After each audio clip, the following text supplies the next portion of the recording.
જય દ્વારકાધીશ. સૌ ભાવિકજનોને, સનાતનીઓને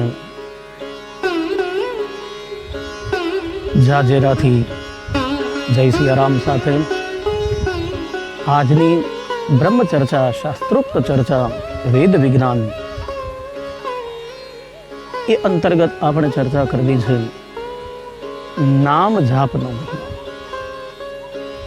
મહાત્મા તુલસીદાસજી કહે છે, કલિયુગ કેવલ નામ આધારા. કલિયુગની અંદર નામ જ એકમાત્ર આધાર છે કે એમનું સુમિરન કરી અને ભવને પાર કરી શકે છે. શ્રીમદ ભાગવતજીમાં પણ નામનો મહિમા કહેતા શ્રી સુખદેવજી મહારાજે પરીક્ષિત મહારાજને છઠ્ઠા સ્કંદની અંદર પ્રથમ અધ્યાય અને દ્વિતીય અધ્યાયમાં બહુ સુંદર રીતે નામનો મહિમા કહેતા અજામિલ આખ્યાનની કથા કહે છે. અજામિલ એક એવું પાત્ર છે કે જેમણે હરિવિમુખ રહી અને પોતાના જીવનના 88 વર્ષો વ્યતીત કરી દીધા છે. શ્રીમદ ભાગવતજીમાં સ્પષ્ટપણે એક શ્લોકમાં એમની ઉંમર પણ બતાવવામાં આવી છે. કાલોત્ય ગાન મહાન રાજન અષ્ટાસિત્યા યશ સમાહા. 88 વર્ષની ઉંમર એમની થઈ. 10 પુત્રો છે. આપ સૌ જાણો છો, સૌથી નાના પુત્રનું નામ છે નારાયણ. જ્યારે એમની ઉંમર થઈ અને યમના દૂતો એમનો સૂક્ષ્મ પ્રાણ, એમનો સૂક્ષ્મ દેહ છે એમને ખેંચવા લાગ્યા, ત્યારે એકદમ અકળાઈને પોતાના પુત્રના બહાને એમણે પુત્રને પોકાર કર્યો, નારાયણ નારાયણ નારાયણ. પરંતુ એ ધ્વનિ, એ સ્વર, એ અવાજ ગયો સીધો વૈકુંઠમાં. અને ભગવાન વિષ્ણુના પાર્ષદ ત્યાં આવ્યા. યમના દૂતો એમનો પ્રાણ જ્યારે ખેંચી રહ્યા હતા, એમની પાસેથી શ્રી ભગવાન વિષ્ણુના પાર્ષદોએ એમને બચાવ્યું અને ઉગાડ્યું. યમદૂતોએ પ્રશ્ન પૂછ્યો કે આ તો બહુ મોટું આશ્ચર્ય છે, જીવનભર જેમણે ખરાબ કૃત્ય કર્યા છે એમની અધમગતિ થવી જોઈએ, એમની આવી ઉત્તમ ગતિ શા માટે થઈ? અને એ પ્રશ્ન, એ આશ્ચર્ય, એમનો ઉત્તર પણ આપણને મળે છે 14મા શ્લોકની અંદર, બીજા અધ્યાયની અંદર, કે સાકેત્યમ પારિહાસ્યમ વાસ્તોભમ હેલ નવેવ વા વૈકુંઠ નામ ગ્રહણમ શેષા ગહરમ વિદુહુ. કે પરિહાસમાં બોલાયેલું, સંકેતમાં બોલાયેલું, સંકેતનો અર્થ છે કોઈ અન્ય અભિપ્રાય માટે. જે રીતે અહીંયા પુત્રના નામથી નારાયણનું નામ લખ્યું છે, એ જ રીતે કોઈ વ્યક્તિ સંકેતમાં બીજા કોઈ અભિપ્રાયથી પરિહાસ કરવા માટે, મશ્કરી કરવા માટે, ઠઠ્ઠા મશ્કરી માટે પણ જો ભગવાનનું નામ લે,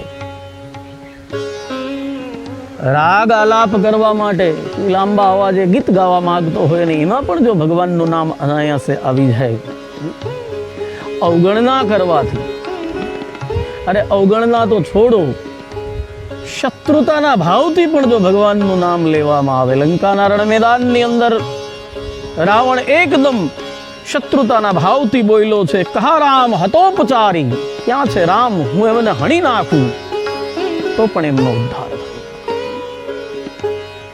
અજ્ઞાના અથવા જ્ઞાનાદમ શ્લોક નામ યત સંકીર્તિતમ ગમ પુંસામ દેહે દેધો યથાનલ. એક શ્લોકની અંદર ભાગવતજીમાં એવું પણ કહ્યું છે કે બળતણ એટલે કે લાકડાનો સ્પર્શ જાણતા કે અજાણતા જો અગ્નિની સાથે થઈ જાય તો એ અગ્નિ એમને બાળીને ભસ્મ કરી દે છે. બસ એ જ રીતે જાણતા કે અજાણતા કોઈ પણ રીતે, કોઈ પણ સંદર્ભમાં જો હરિનામ સંકીર્તન એક વખત થઈ જાય તો બધા જ પાપ બળીને ભસ્મ થઈ જાય છે. સંકીર્તનનો ખૂબ મોટો મહિમા, મંત્રનો પણ મહિમા આપણા શાસ્ત્રોની અંદર કહ્યો છે. ફરી એકવાર નિવેદન કે મંત્ર માટે દીક્ષા ગુરુ હોવા જરૂરી છે. કોઈ સમર્થ સદગુરુની પાસેથી જ્યારે મંત્ર આપણે લઈએ, દીક્ષા પ્રાપ્ત કરીએ, એમને માટે આસનની જરૂર પડે, એમને માટે પ્રાણાયામની જરૂર પડે. અને શ્રી શિવ પુરાણની અંદર તો મંત્રના પણ 10 સંસ્કાર આપેલા છે. દરેક મંત્રને પોતાના એક અધિષ્ઠાતા દેવ છે. દરેક મંત્રને અધિષ્ઠાત્રી દેવી હોય છે. દરેક મંત્રને ઋષિ હોય છે. દરેક મંત્રને છંદ હોય છે. દરેક મંત્રમાં વિનિયોગ હોય છે. દરેક મંત્રમાં ધ્યાન હોય છે. આ સમગ્ર પ્રક્રિયાઓની અંદરથી પસાર થઈ અને પછી જો એ મંત્ર એમનો જાપ કરવામાં આવે તો જ મંત્ર સિદ્ધ થાય છે. પણ નામ જાપ, નામ સ્મરણ માટે ઉઠતા બેસતા હાલતા ચાલતા કોઈ પણ રીતે કોઈ ન દેશ કાળ નિયમ શૌચા શૌચ વિનિર્ણય, દેશ કાળ પવિત્રતા અપવિત્રતા કશું જ જરૂર નહીં. પરમ સંકીર્ત નામ દેવ રામ રામેતિ મુચ્યતે. ભગવાનનું નામ, હરિનું નામ જો લેતા રહીએ તો બસ વ્યક્તિ છે એમને મુક્તિ પ્રાપ્ત થાય છે. અપવિત્રતાનો કોઈ ભેદ નથી. જગ્યાનો, સ્થળનો, કાળનો, સમયનો, કઈ અવસ્થામાં છીએ હર ઘડી. અરે આળસમાં પણ ભગવાનનું નામ લેવાઈ જાય. બગાસું ખાતા ખાતા ભગવાનનું નામ લેવાઈ જાય. નિદ્રા કરતી વખતે, શયન કરતી વખતે, સૂતી વખતે પણ જો આળસ મરડી અને ભગવાનનું નામ લેવાઈ જાય, પ્રાતઃ કાળે હજુ દાંતણ પણ નથી કર્યું એ અવસ્થામાં પણ જો ભગવાનનું નામ લેવાઈ જાય તો કોઈ ભેદ નથી, સમાન ફળ પ્રાપ્ત થાય છે. પદ્મ પુરાણની અંદર પણ ભગવાનના નામનો મહિમા કહ્યો છે. આશ્ચર્ય વા ભય શોકે ક્ષતે વા મમ નામય વ્યાજેન વા સ્મરેદ્યસ્તુ સયાતિ પરમામ ગતિ.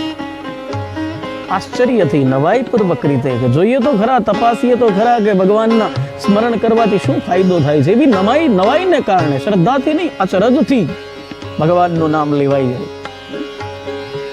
શોકમાં, ભયમાં કોઈ ઈજા થાય, ઠેસ વાગે અને ભગવાનનું નામ આપણાથી લેવાઈ જાય, કોઈ હેતુસર કે કોઈ હેતુ વગર અનાયાસે જો ભગવાનનું નામ લેવાઈ જાય તો પણ ભગવાન સ્વયં પોતાના શ્રીમુખથી કહે છે કે હું એમનો ઉદ્ધાર કરું છું.